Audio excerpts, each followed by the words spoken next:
Boa noite, amigos. Bem-vindos a este canal disponibilizado pela Casa de Fabiano de Cristo, diariamente, com a leitura de um pequeno texto, os comentários, sempre voltados ao nosso crescimento moral, ao nosso alargamento de horizontes, para que possamos melhor compreender a nossa doutrina. E hoje nos fica o capítulo 36, chamado O Filho do Orgulho, deste livro O Espírito da Verdade, e esse texto é de Kair Bar Schutel, que foi um espírito muito importante da cultura brasileira, que nos traz belas lições e nos chama atenção para muitas situações que enfrentamos comumente na nossa caminhada espírita. Então ele diz assim: o filho do orgulho. O melindre, filho do orgulho, propele a criatura a situar-se acima do bem de todos. É a vaidade que se contrapõe ao interesse geral.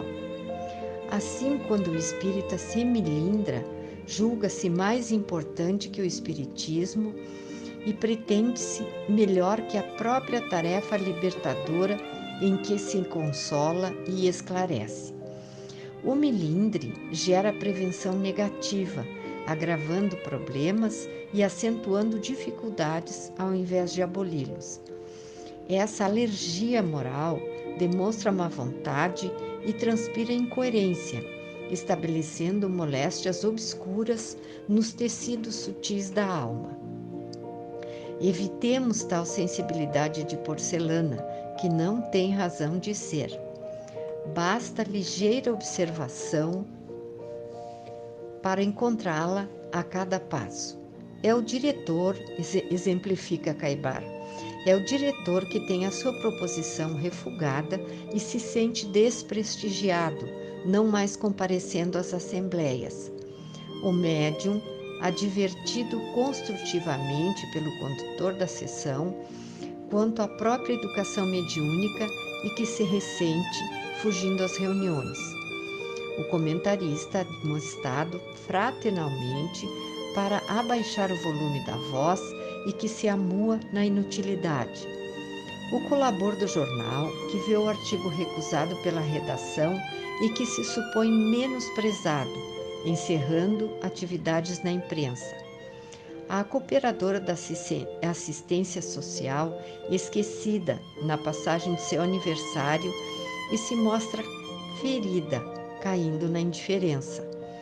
O servidor do templo que foi, certa vez, preterido na composição da mesa orientadora da ação espiritual e se desgosta por sentir-se infantilmente injuriado.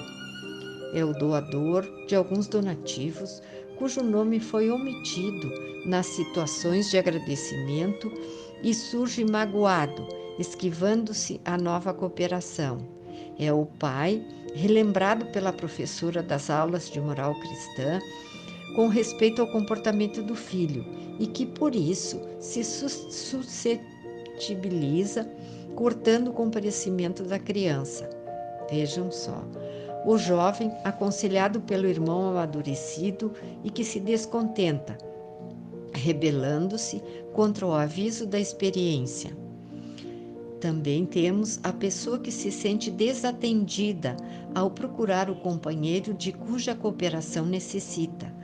Ela faz isso nos horários em que esse mesmo companheiro, por sua vez, necessita trabalhar a fim de prover a própria subsistência.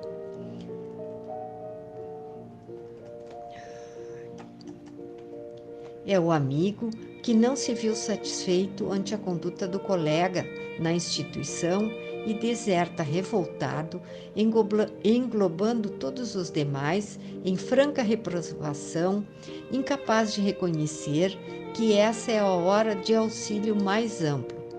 O espírito que se nega ao concurso fraterno somente prejudica a si mesmo, nos ensina o Chico Xavier e o Valdo Vieira nesta psicografia.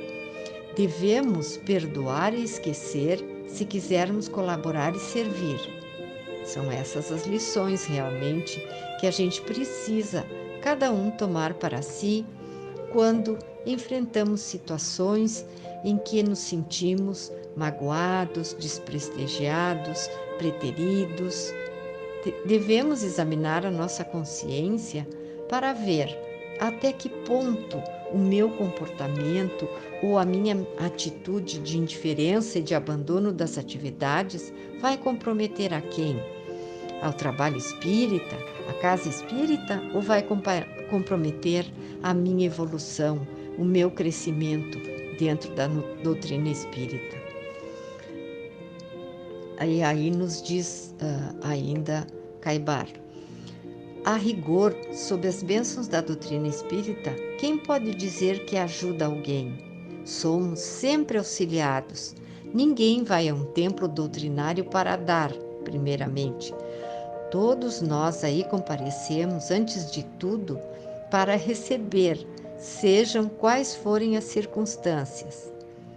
E ele adverte: fujamos à condição de sensitivas humanas, convictos de que a honra reside na tranquilidade da consciência, sustentada pelo dever cumprido. Com a humildade não há o melindre que piora aquele que o sente, sem melhorar a ninguém. E conclui dizendo assim: cabe-nos ouvir a consciência e segui-la, recordando que a suscetibilidade de alguém sempre surgirá no caminho, alguém que precisa de nossas preces, conquanto curtas ou aparentemente desnecessárias. E para terminar, meu irmão, imagine se um dia Jesus se melindrasse com os nossos incessantes desacertos. Aí está, caros companheiros, a reprimenda bondosa e querida, com esta última frase, onde Caibar nos indaga: se acontecesse de nos melindrarmos num encontro com Jesus, que ninguém deve dispensar com certeza, que não é um momento muito ímpar, muito sutil, e difícil de acontecer, mas examinemos a nossa consciência, se a nossa atitude nesta ou naquela situação, com este ou com aquele companheiro, não decorreu muito mais da minha atitude infantil, ignorante da doutrina espírita, desconhecendo aqueles primeiros passos quando adentramos a casa espírita e fomos muito acolhidos, nos sentimos muito bem. Examinemos a nossa consciência para a tranquilidade moral e a paz de espírito. Esta é a mensagem de hoje, então, um texto bastante agradável que aponta diversas situações que encontramos no dia a dia e a indagação que Caibar nos faz sobre o melindre. Creio que este é um ponto que nós devemos buscar superar sempre, a cada dia, em cada instante de nossas vidas. Agradecendo à cúpula espiritual da Casa de Fabiano de Cristo, ao próprio Fabiano, mentor e inspirador da nossa casa, que possa nos alcançar, proteger e esclarecer sempre nas nossas dúvidas, nas nossas relações e nas nossas buscas de conhecimento. E assim encerramos a nossa reflexão e prece de hoje, pedindo a Jesus, amigo irmão, que nos alcance com suas bênçãos de amor, de paz e de sabedoria. Que assim seja.